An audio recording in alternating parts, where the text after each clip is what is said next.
অবিলম্বে পৌরসভার নির্বাচন ও নাগরিক পরিষেবা স্বাভাবিক করার দাবিতে সোমবার রায়গঞ্জ পৌরসভা অভিযান করে সিপিআইএম।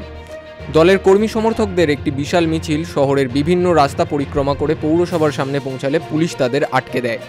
এই সময় পুলিশের সাথে বাম কর্মী সমর্থকদের তীব্র ধস্তাধস্তি হয়।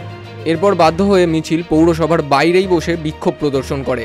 সিপিআইএমের রায়গঞ্জ শহর এরিয়া কমিটির উদ্যোগে আয়োজিত এই কর্মসূচিতে 7 দফা দাবি তুলে ধরা হয়।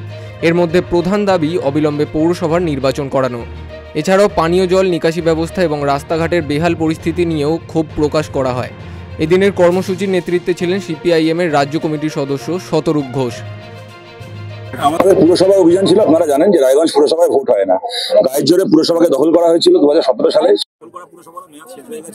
তারপরও কতগুলো অ্যাডমিনিস্ট্রেটরকে বসিয়ে রেখে ভোট ছাড়া পুরসভা চলছে।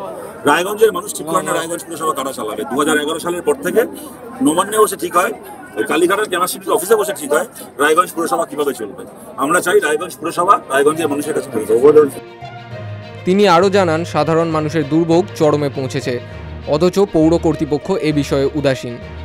মিছিলে শতরূপ ঘোষ ছাড়া উপস্থিত ছিলেন জেলা সিপিআইএমের সম্পাদক আনারুল হক, প্রাক্তন সম্পাদক অপূর্ব পাল এবং অন্যান্য শীর্ষস্থানীয় নেতৃত্ববৃন্দ।